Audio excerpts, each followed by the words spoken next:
that our society is brutal, and if that was the past, certainly we are going to change that today and going forward, and we have been working on that some time before. So certainly there would be no brutality between the police and the community, or the community and the police. What we would strive to do from the police end is to create a relationship, a synergy, so that we can continue to work together so that it can be safe for all. And in order for that to be done, we need you, our community members, to be on board with us. And this morning, we will do that in the form of discussing road safety. So in studio with me this morning is Corporal Roberts. He's no stranger to the program. He had been here before, not with me as the host, but certainly he had been here before. So he's no stranger to the program and the studio, but we would endeavor to give you timely and pertinent information as we go fast and swiftly ahead into the Yuletide season. Good morning to you, Corporal, and how are you? Yes, good morning, I'm Corporal Grant, and I'm okay. I'm so fine for the time being. All right, so this morning we're going full-fledged into what we have prepared for our listeners. And now that we are already into the Christmas season, what do you want to say to our listeners or to anybody in general? All right, well, first and foremost, I'd like to greet you all a Merry Christmas and a Happy New Year. And from a traffic standpoint, right, is to ensure that persons using the road, drivers and pedestrians alike, to be safe when using the road throughout the entire Yuletide season.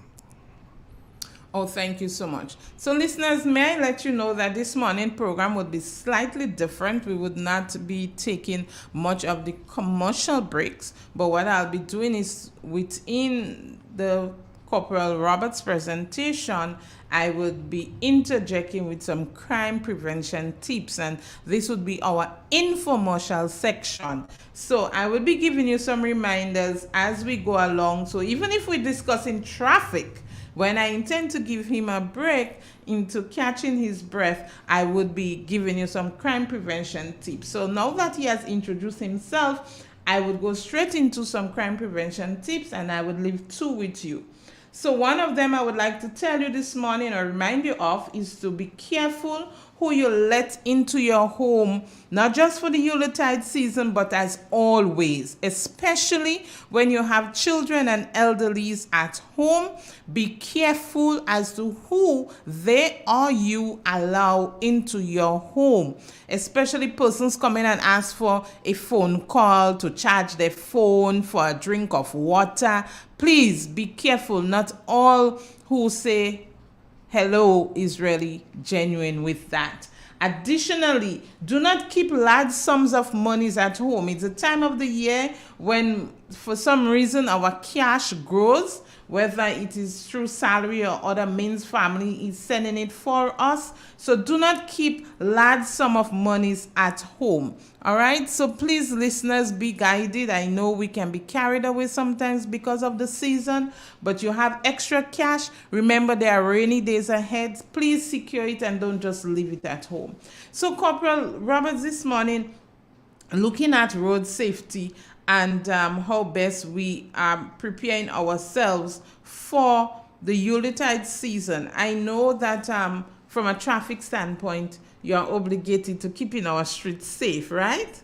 Yes, we have that obligation. Right. And in light of keeping our roads safe, there are some issues or challenges with that of derelict vehicles. Does that pose a challenge for you within the Grenville policing area or the Eastern Division? Yes, well, within the Grenville policing area and by extension, the entire Eastern Division, I think that we've been plagued with the issue of derelict vehicles within the division, and it is really a challenge to the entire community as a whole. So when we speak of derelict vehicles, and now you're saying, yes, it is a challenge, can you let our listeners know what really applies or is the meaning of derelict vehicles when we speak of that term?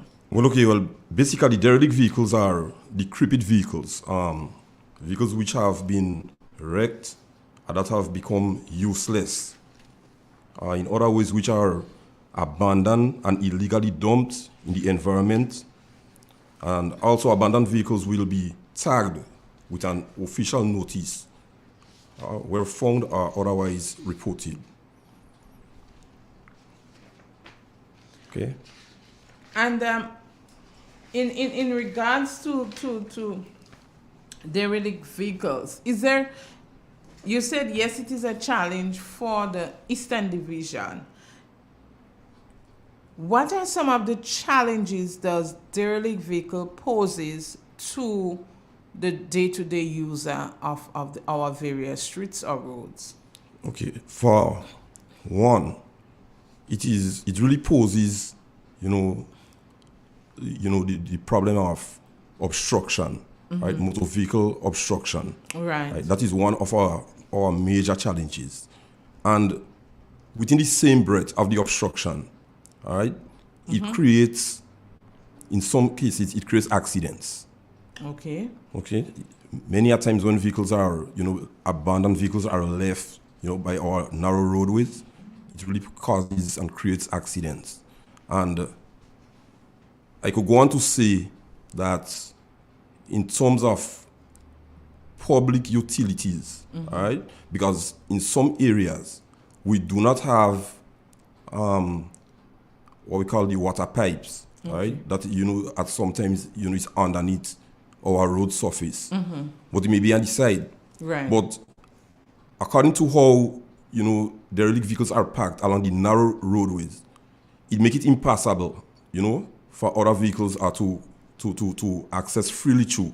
So what happens is that they might have to go to the extreme edge or to the extreme side of the road, and what happens is that they may pass on a main pipe, right, and causing that pipe to burst. So once you find that might happens, you might leave the community for the whole day, all right, without water in a particular area. Right. So that is another challenges that these vehicles really causes. Right.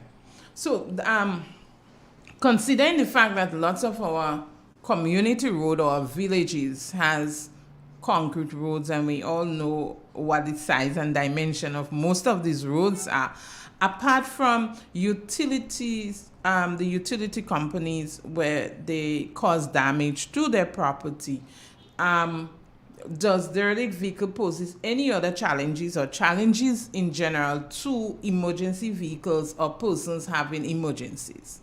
Yes. We have to take into consideration, like, we have our fire appliance. And it doesn't necessarily mean that an emergency vehicle have to be the fire tender, the ambulance, a service vehicle from Grain, like the telephone company, what have you. Right. Now, you could be, at your home and an emergency arise, right? Some form of sickness, may arise. Somebody would have got some serious injury and so on. And you might have to use your private vehicle, right, to take them to the nearby, health facility. Right. Right. So, in short, your private vehicle automatically becomes an emergency vehicle, and based on where most of these vehicles might be stationed, might be parked, the derelict vehicles, sometimes it could pose a challenge for persons using their private vehicle in that capacity. Right. Yes. So what if there is a situation of an emergency, but given the fact that there are derelict vehicle or vehicles parked on that particular road, and in the process of attending to that emergency, that derelict vehicle get further damage or damages? It's an accident, it's not intentional. What process can either owner take in such a case, if there is any process? Okay, well, in terms of the fire appliance, right? If that it really cannot access freely, and it might damage this derelict vehicle, right? Then it is no fault of the operator of that fire tender, right? Whilst trying to pass through, in the case of that emergency. Oh, okay. Right? But then the owner, but see, although it is a derelict vehicle, but it still has an owner, and even if there is an accident within that time span, right, it still could report it. But that didn't mean to say that the person really in control of that emergency vehicle could be held accountable. Okay. Yes. Okay. So we're still on derelict vehicles.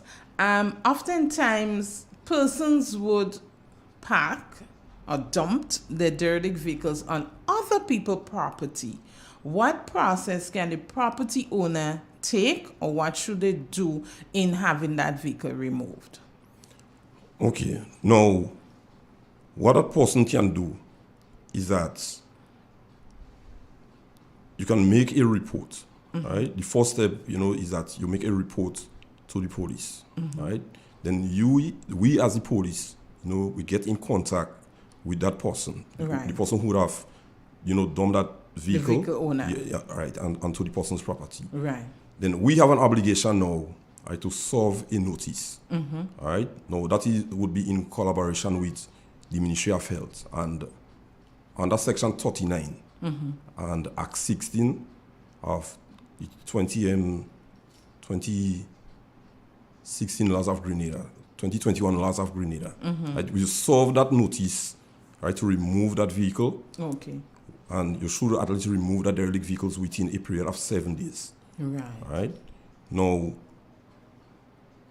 if that vehicle, if you did not move that vehicle within the 7 days, right, then no, that person could cause that vehicle to be towed away from the premises, but at your expense. Okay. Yes, it will be at your expense. So it is not even that the police might reach out to you to remove that vehicle, then the issue of you do not want to adhere to the instruction of the police, because basically it's private property. So then that person we can advise that person to take civil action against that person for dumping refuse into their property, and so the like. And is that the same process for when it's parked on the government road? Right. So the process now, that is where the police comes in, because we have the authority now to remove any obstruction, all right, from any public roadway. Right. All right. So that is where we comes in, is that we'll serve the same notice, all right, and like I said before, that notice is within a time span of 7 days. Right. Right.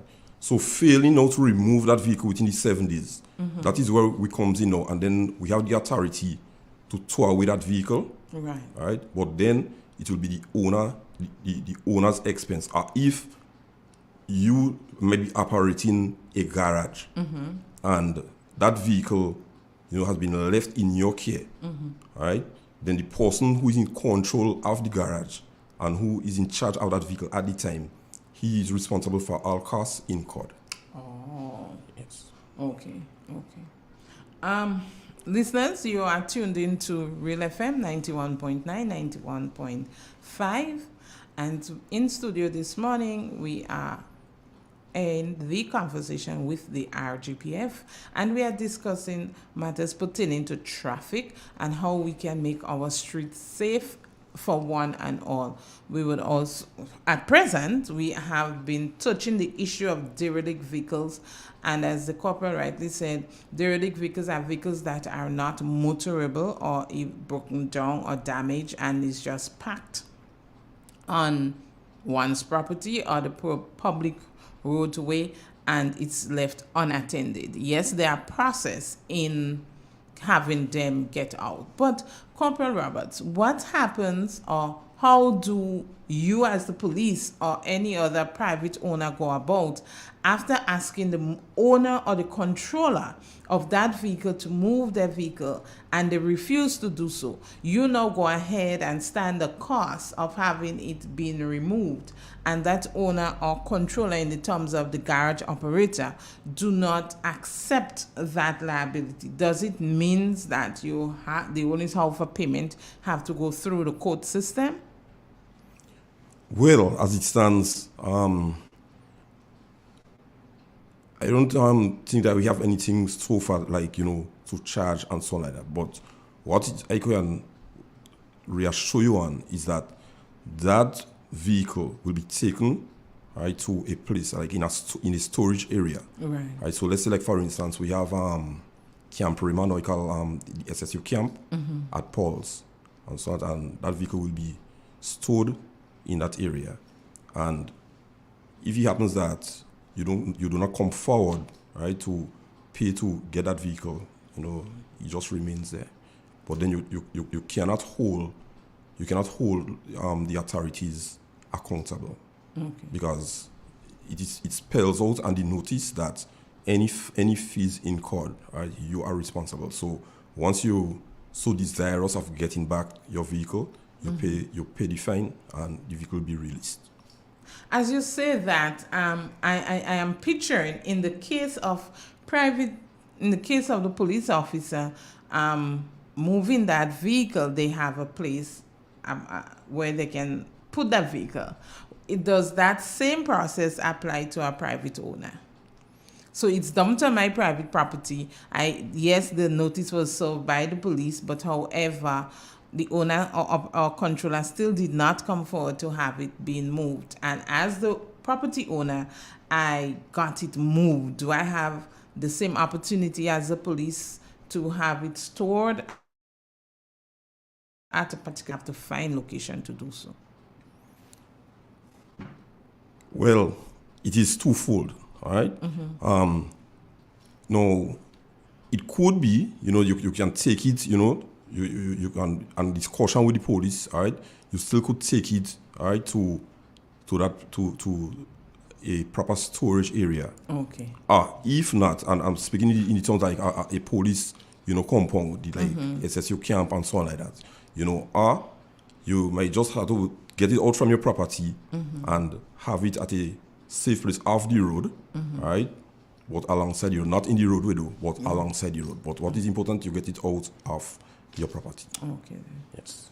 So listeners, these are some guidelines and tips as it concerns with derelict vehicles, and it is posing a challenge. So to all owners, controllers, operators of vehicles that are now considered to be derelict, we ask of you to remove it and place it at some place or get it to a dump site, not on other person's property or the public pathway, because it is posing challenge, especially for emergency vehicles. And as the corporal rightly say, emergency vehicles are not just ambulance and police. It is any other vehicle operating within that capacity.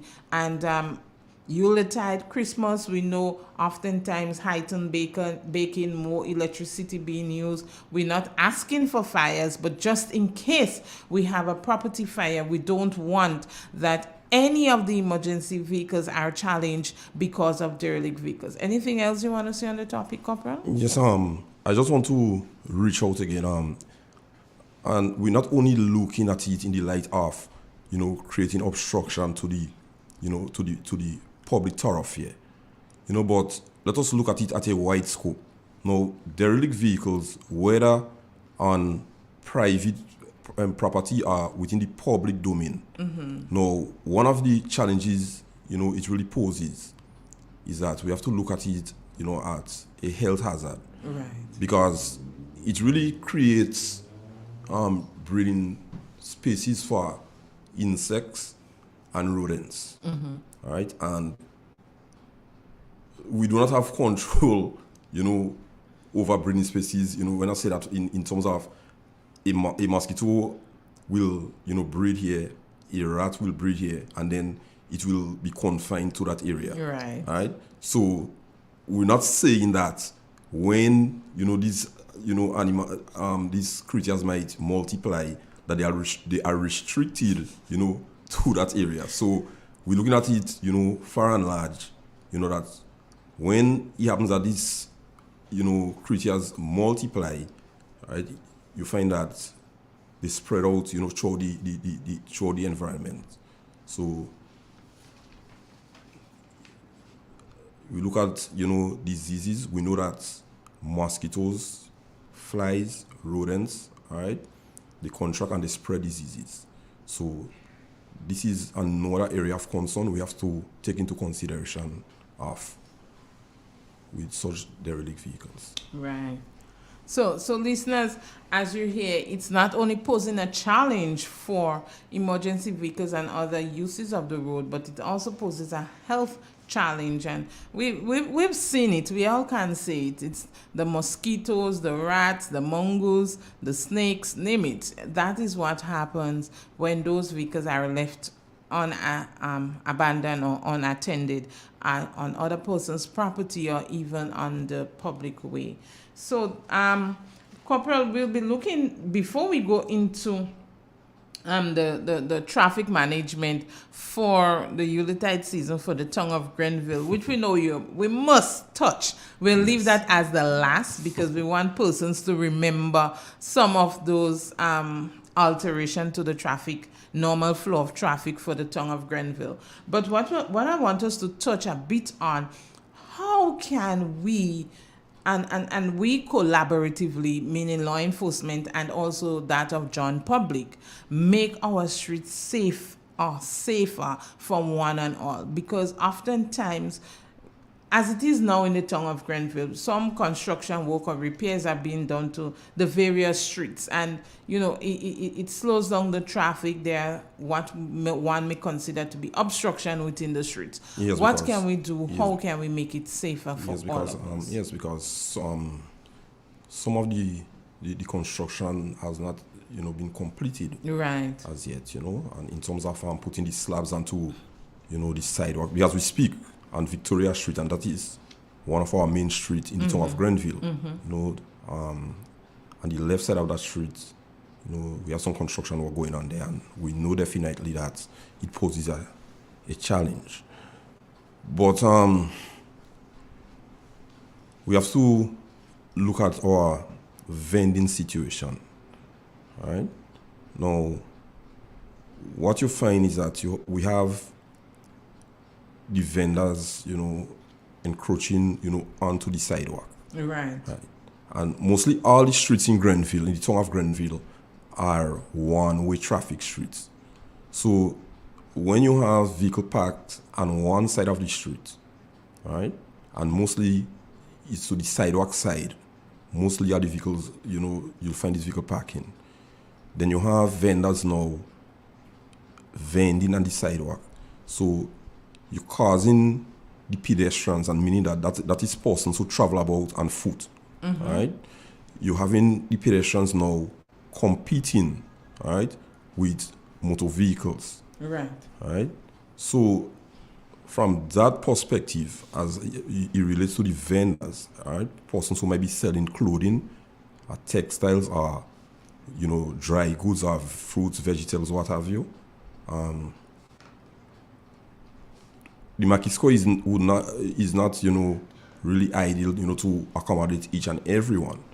But still, in that light, we didn't say that you have to spread your goods on the sidewalk itself. I mean, yes, we understand the situation, but probably if you could stay to the extreme side, right, of the sidewalk, and to leave sufficient space for the pedestrians to access, I think that will minimize some of the accidents, involving pedestrians and motor vehicles within the town.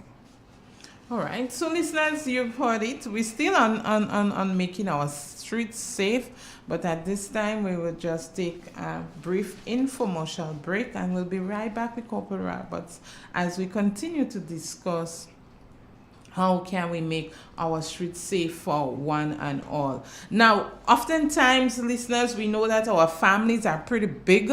Our children are home from vacation, and we don't want to leave them with a key because they may be careless and lose it. But it is not safe to leave your keys under your doormat, flower pot, mailbox, or other secret hiding areas, because what you may consider to be a secret hiding area for you and your family might just have a spy or some other eye on you. So we beg of you, we encourage you, do not leave your keys for your house hiding in what is considered to be a secret hiding spot.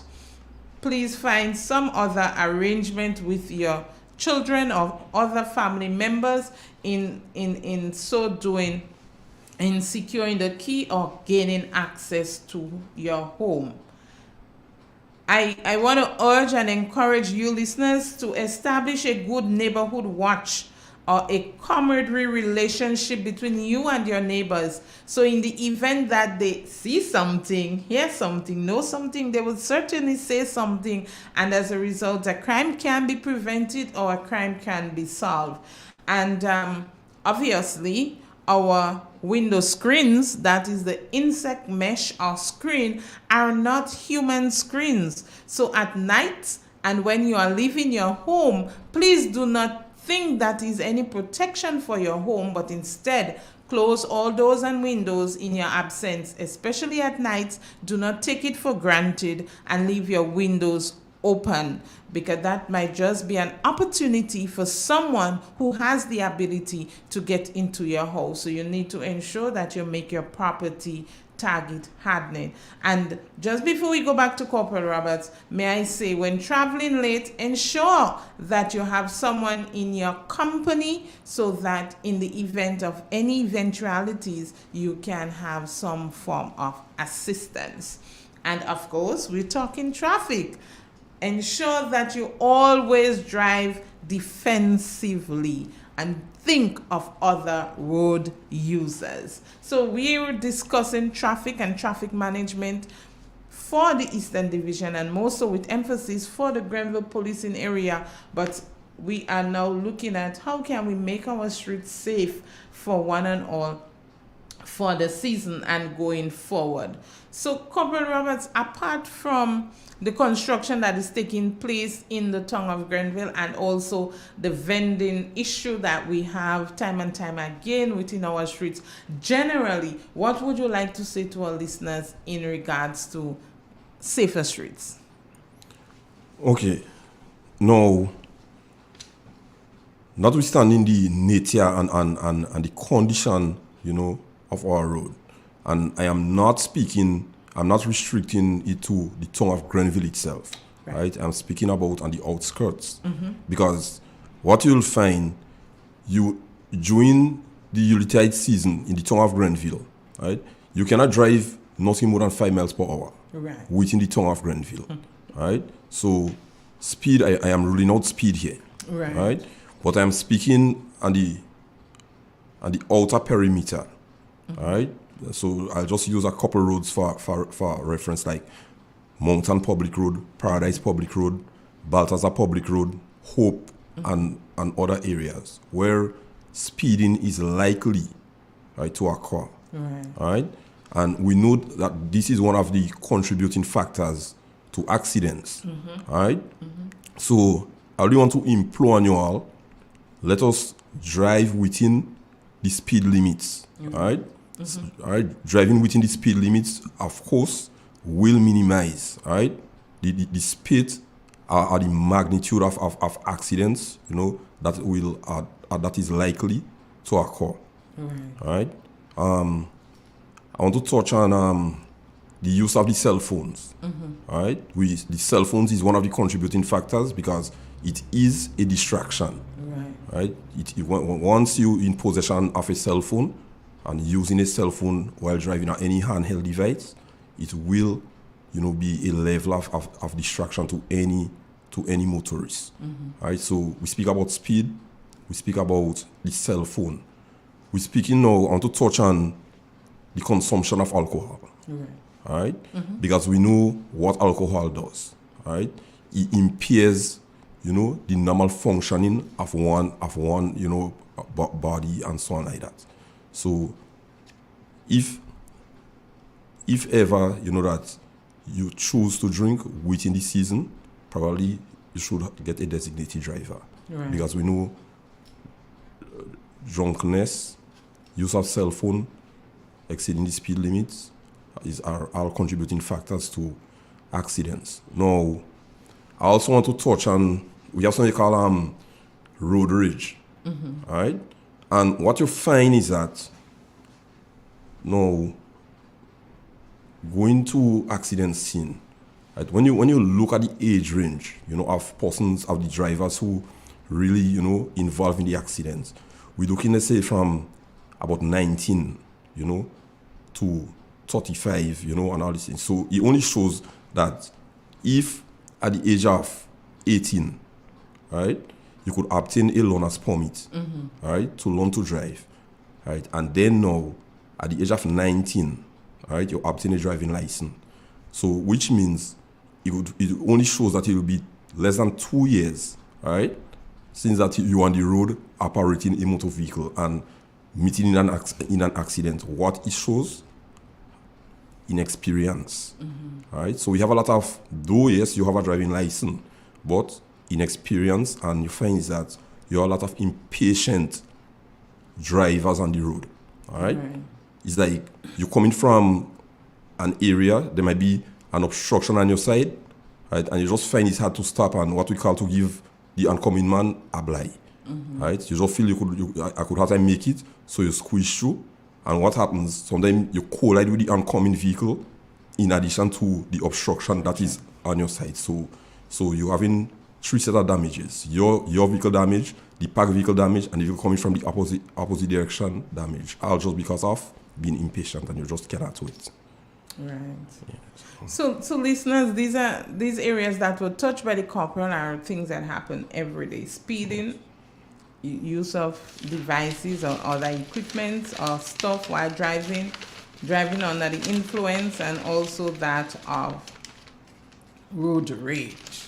Let us be considerate. But as usual, our hour is quickly riding along, and we need to discuss that of our traffic management for the Yuletide season for the town of Grenville, to see how best we can eliminate some of the congestion. And also we are asking for your cooperation. Motorists, we are asking and nagging, literally pleading, not begging, pleading for your cooperation. So Corporal Roberts, in regards to the traffic management and arrangement for the Christmas season, what can you say to us or have to say to us this month? Yes, and Ms. Grant, thank you very much, for really, highlighting that point, because it doesn't make sense that you have, a traffic department and you do not have a traffic management plan. As a matter of fact, for anything you're about to do, you must have a plan to it for it to work effectively and efficiently. All right, and I just want to touch on the management plan for Grenville for the Yuletide season. Now, in comparison to that of the Carnival season, all right, and to that of the Christmas and the New Year season in the town of Grenville, the traffic arrangement, all right, by extension, will be quite different, right?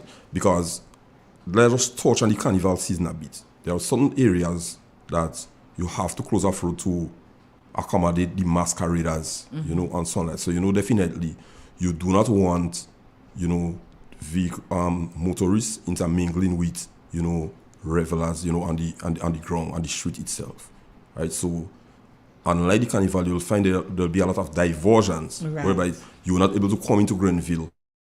If you want to get out of Grenville, you have to use another, way to commute and so on like that. But Christmas in Grenville, everybody want to come and see what Grenville is like, all right? To come and shop, and so on like that.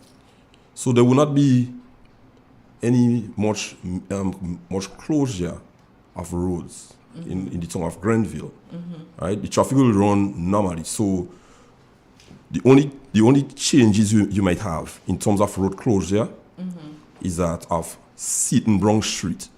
All right? Okay. And Sittenbronx Street, that would be the portion of road that will be between Health Plus Pharmacy and behind the Market Square. All right? So that portion of road will be closed off to accommodate persons who selling clothing and so on like that. So that portion of road will be closed to them for vending. Also, the portion of Chapel Road, right? That is where Digicel once was, in the area close to Pepper's Bar. This road will be no entry.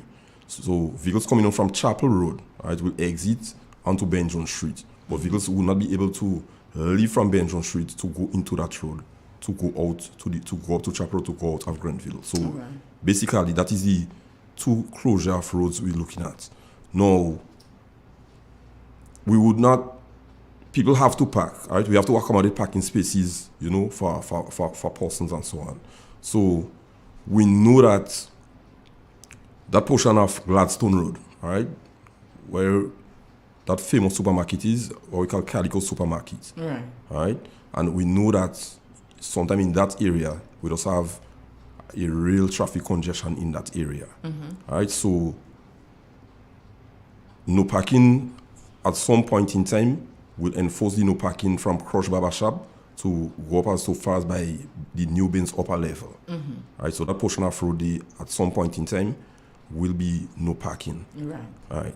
Now on Seaton James Street, all right, that is the back street by where the GCNA building is. Right, we will enforce the no parking to the left hand side. That was where the revenue office was. So then we leave on the pool side. The pool side in the area who knows Grenville very well, and in the area of Mr. Pesce shop, we leave there vacant to accommodate, persons to park, and so on like that.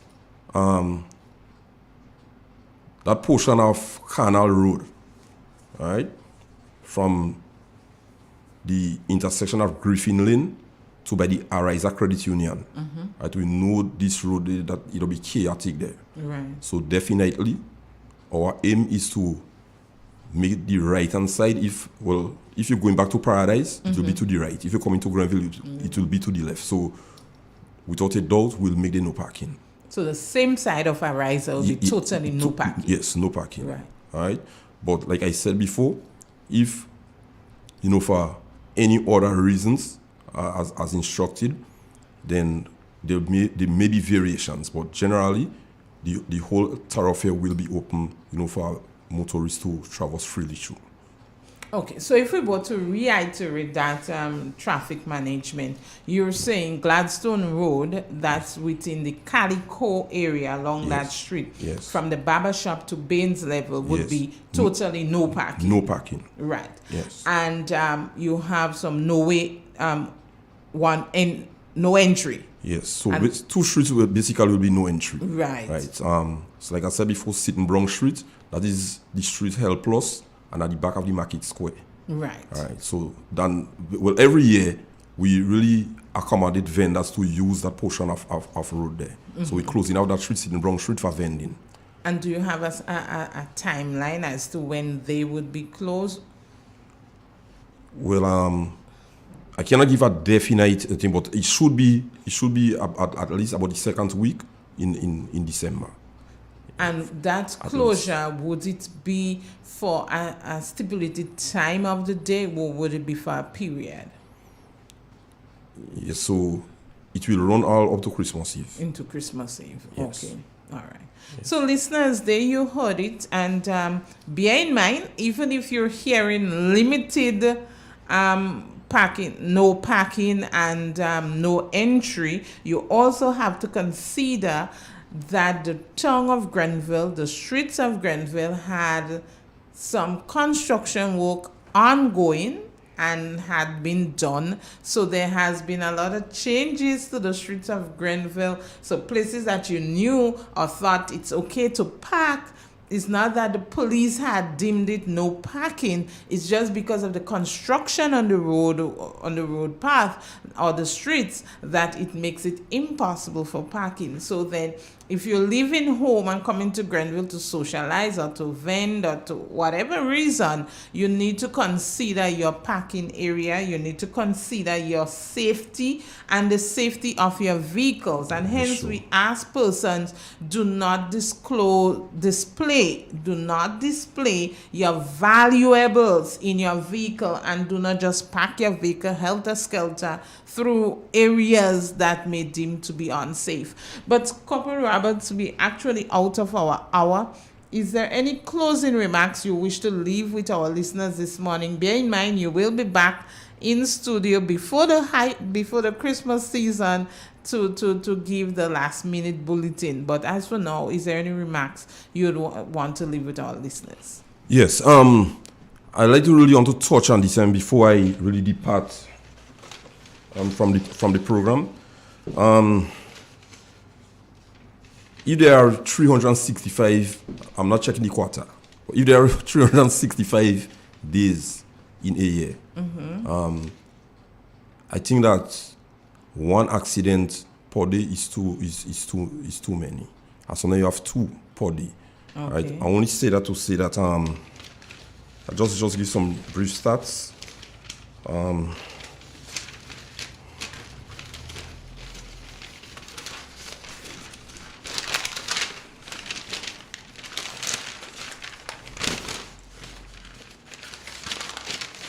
So while the corporal is getting his stats, all right, he has it. Yes. So I will not go right down, from, for every month for any particular year.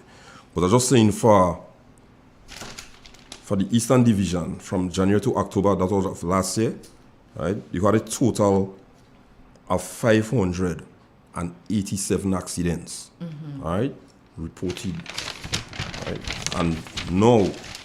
And within the same period, you have a total of 672. Wow. All right. So we're saying that we have 85 accidents more than last year, all right, for the same period. And for the month of November alone, for Grenville, we have 33 accidents already reported.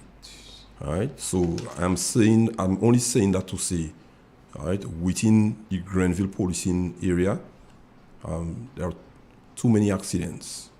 All right, and just to go back on to the point, I just want to implore onto all road users, all right, motorists and pedestrians alike, to observe the rules of the road. All right, drivers, look out for the pedestrians. Pedestrians, you have a responsibility and a duty too, whilst using the road. So I just want to implore on you all to be safe and let us remain incident-free for the Yuletide season. And thank you very much. Thank you so much, Corporal Roberts, for taking your time off and being in studio with us this morning and giving us some timely information. Drivers, expect the unexpected while driving, and that is my farewell note to you as I say goodbye for yet another conversation with the RGPF. God bless you. Have a wonderful day, and let us continue to fight against this monster within our society, that monster of robbery that is shoving its ugly head. Robbery with violence. Let us say no towards it. You know something, see something, hear something, please say something. God bless you. Have a wonderful day. Triple N. Informative, entertaining, and first. Every hour on the